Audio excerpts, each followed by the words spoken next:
Billy D here. This is another one of our phenomenal Cal Jam, not podcasts. What are these called again?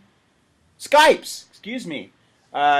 With all our great speakers that we have coming up at Cal Jam 2015. One of my favorite and smartest dudes on the planet is Dr. Tim O'Shea. Dr. Tim O'Shea, and your dog is named Caprice. Caprice. Yeah, he's in the. Caprice is a male or female? Girl. Okay, I wasn't sure. You know the names these days.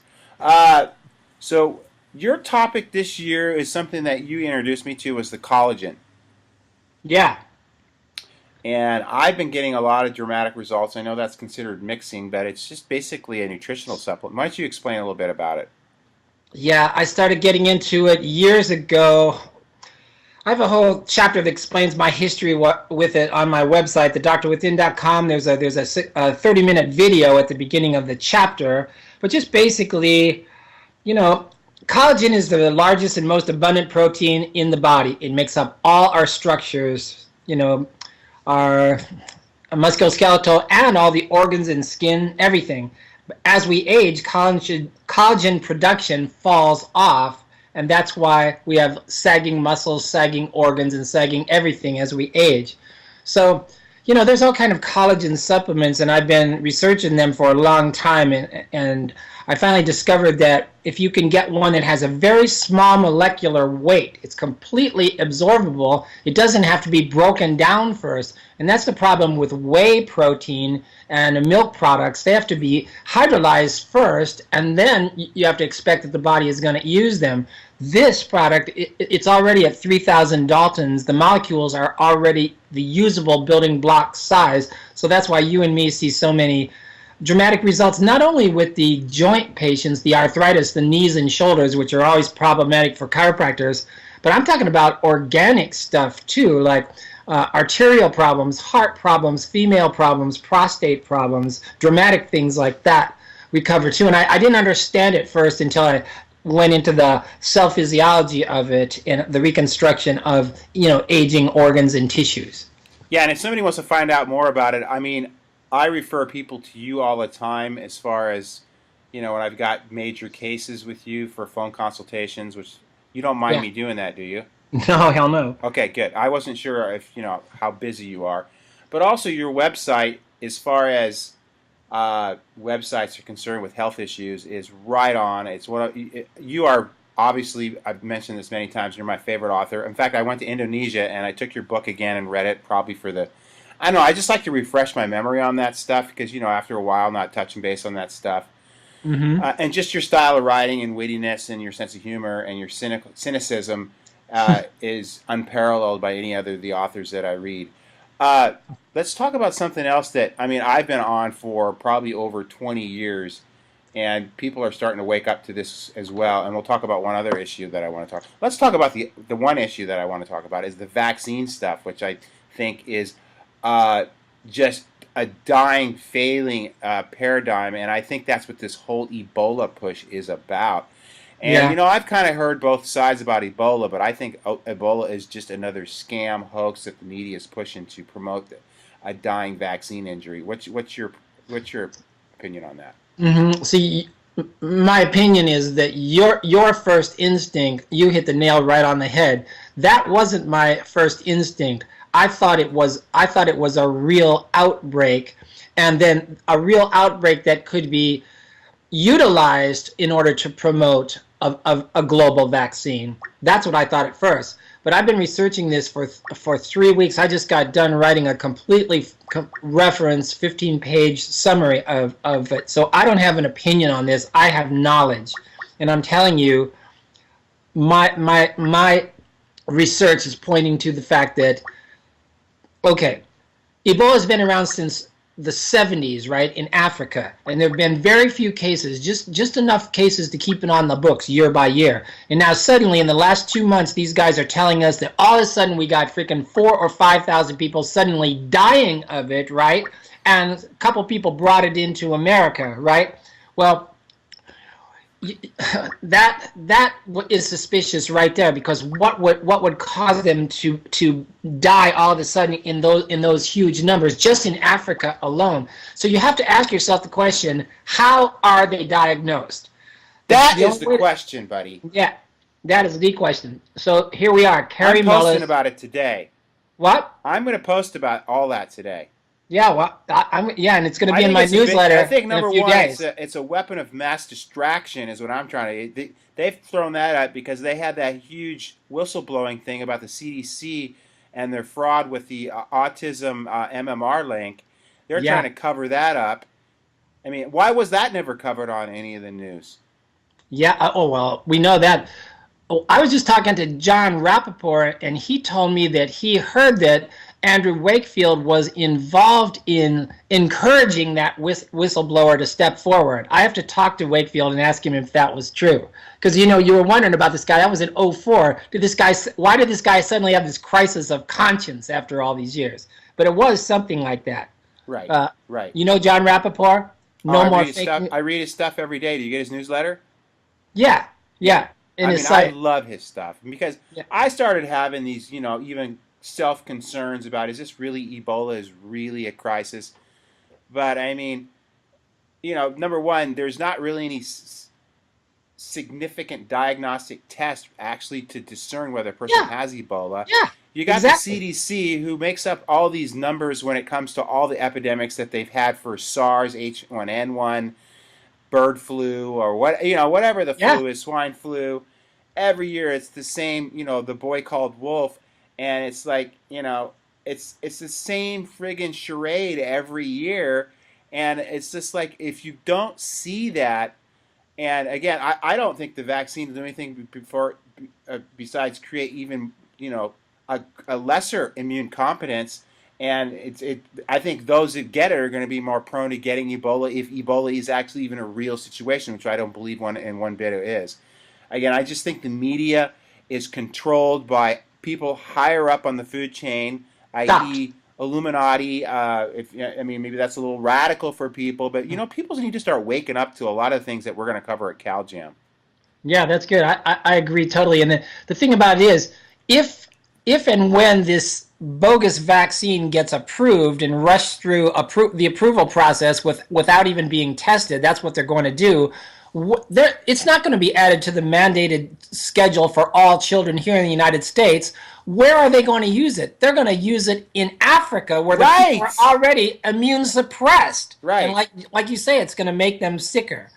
And, That's in, big. in actuality, I think not only make them sicker, but I think there's constituents in there that create infertility and sterility in males.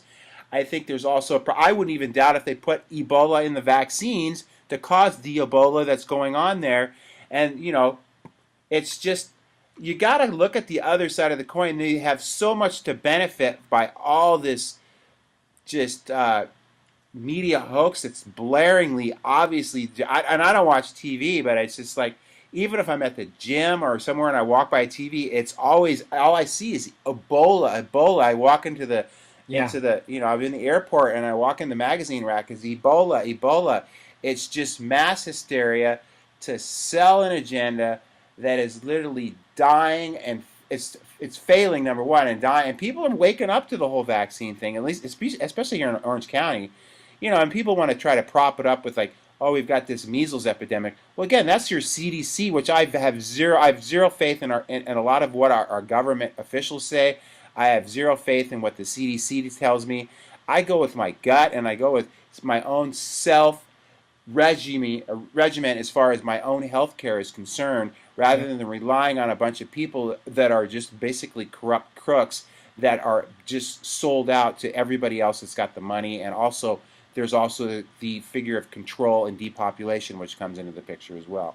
Yeah, but it's just like you say, Billy. It's like you would think people would see that they use the exact same template for creating these, what I call boutique epidemics, time after time, create the hysteria, and then we're all going to die, and the only solution is going to be a vaccine. And then as soon as billions of dollars are spent on the vaccines, what always happens, poof, the epidemic disappears, Right. and we never hear about it Right. again. I Right. mean, that's happened like 5 times in the last 10 years. How comes people can't see that pattern being played out right in front of their freaking eyes? Because they're all vaccinated, and they're all Yeah. drinking fluoridated water, and they're all eating shit food, is basically what it is. They're all, literally, people are, I mean, if you travel like you and I do, you see the level of just people's IQ out there is just Oh yeah. alarmingly. And you look at what kids are eating, and parents don't breastfeed anymore, and they feed them that crap, soy crap, in the Yeah. formulas, and it's amazing that the human body can sustain what it's done so far, what humans do to themselves. Yeah. And it's amazing that people have the intellectual capacity and IQ that they have with just the atrocity of things that they do to their brain, including cell phones and TV sets and lack of exercise. Yeah, but I'm speaking to that the choir and here. that's where it comes back to chiropractic right there, what you just said, Billy, because it's not about sustaining ourselves as a race or surviving as a race. It's supposed to be creating abundance and excellence and glowing health. Whatever happened to that paradigm, BJ's paradigm, you know? Right. And the funny thing is, you've got students now coming out of school. This is a whole nother issue, and you say it more than I do. So I'm going to quote you that, I mean, they coming out of school, they can't even adjust, and that's why you're doing your adjusting seminar. Yeah. Because we've got the schools, and not all of them, and there's about three that I refer to, and I don't know if you said it or I said it, but I probably said it. I think we need to start really being really concerned about what schools we refer these prospective students to. And I know with the CalJam and its potential to really start attracting the masses, we've got to be strong on stop feeding the cancerous schools in our profession that are turning out allopathetic chiropractors that have zero faith in the philosophies of chiropractic and are pain based. And we even got schools that are promoting their students get vaccinated. I mean, come on, man, we're going south. Yeah, I agree. But that's a bold and dangerous statement there, and you're more savvy politically than No, I I'm am. not. But at this point in our careers, we have lost the ability to bullshit. Isn't that true? We have a You lot. and I, We have the ability to what? we have lost the ability to bullshit. Right. I don't care anymore, dude. I Yeah, mean, I could literally hang it up and go surfing right now for the rest of my life, but I do this because I love it and I want the world to wake up. I mean, I put my neck on the line with CalJam. It's just like, and I got Alex Jones coming this year. I mean, things are going to start blowing up with this thing, and it's, you start pulling in. I mean, it's not going to be just your little chiropractic powwow where it's always the chiropractors, you know, telling the story to the chiropractors. I'm growing this thing out to the world, and we've got to bring in some other, affiliations that have huge crowds for us to get our message out. And yeah, people call me a mixer, but when you start mixing with the right people and you start intertwining our message with the truth, then people are going to start to get the big idea what chiropractic is really about. And I want chiropractic, the story to get out there, to be a chiropractic that will be sound scientifically, i.e., the stuff that you teach neurologically, Chestnut, Murphy, and a few other great speakers in our profession. yeah, and don't be worrying about this mixer straight Oh, thing. I Not love it. Yeah, but because it's like, I like okay, stoking that it's fire. like we are the representatives of the holistic paradigm. Right, That's the way I look exactly. at it. That's what BJ said. All Right, this other stuff. Is there another profession who tells the rest of its profession what it may or may not speak about? right, Name it. right. No, Jesus and Christ. it's so amusing to me that even happens. But I mean, if you look at any of the current science, which many of these people don't, and it's not taught at the colleges, and the students don't see it, that the subluxation, whether it's called a subluxation or not, is supported in the literature today. Yeah, that's what my seminar is about. I I just know. list them one after another. What's the name of that seminar? That is called Chiropractic, Neurology, and Philosophy, and it's online and it's live. It's online. I got 40 hours online now, Billy, accredited. Well, I'd rather come and see you. And I like live concerts instead of watching DVDs personally. These were live. I They were know, but live. I like to come to see you in person. Is what I'm trying to say. Okay, well, come to Vietnam on December 18th. That's my next one. Well, I'm not going anywhere till CalJam's over. I got a lot on my plate right now. But I do want to come to your neurology seminar because I don't think I've attended that one yet. I've been to your vaccine one a couple times already. I'm going to do that one down in Southern California in February. Well, I'm not going to be available for that either. Okay, I'm changing the date till after CalJam. All right. Anything in closing here? In closing, look at my website, thedoctorwithin.com. Best Read my website, in my opinion, out there for health issues. I mean, I refer that that chapter to the cancer patient, and who was the rock star that you quote in there? what you mean? It was what you mean? Hulk Hogan? No, the rock star, the guy that Oh, smoked oh, oh, cigarettes Warren till he. Zevon. Yeah, Warren Zevon. What was his quote in there? He got diagnosed with I cancer. decided not to do any. And he was working on his last album when he got diagnosed with cancer, and he said, I was recommended to have chemotherapy and radiation, but I decided to not to do anything that would alter my health besides dying." Yeah. All right, that's cool. All right, dude. I love you so much, and I really appreciate your availability all the time. I don't know if you want to give any phone numbers out, or if that's or emails or anything to anybody. But like when I Well, have yeah, it's going to cases, be on my newsletter. It's going to be on my newsletter in a couple days. The whole CalGem thing is going to be on the newsletter. And if you're not on my newsletter, go on my website and sign up. I don't spam you. I only send you one newsletter a month. and his newsletters are frigging. I mean, there's authors, and then there's authors, and I mean, it's to me. I just love reading you. Just your wit, your sarcasm, your use of vocabulary is unparalleled by anybody that I've ever read. And I'm not saying that to just blow smoke up your sphincter. I'm just saying that because it's the truth. And you and I know the truth, uh, and it's just fun to kind of use just the capacity with writing skills to try to communicate to people, especially the skeptics. Let's talk about the skeptics, and then we'll call this at night. Why are there so many skeptics to this vaccine thing? I mean, is it just ego, pride, or is it do they really actually believe in this whole scam? Because most people get all their information about vaccines from the people who are making a living selling vaccines, who control pop media. Right. All right. Thank you very much.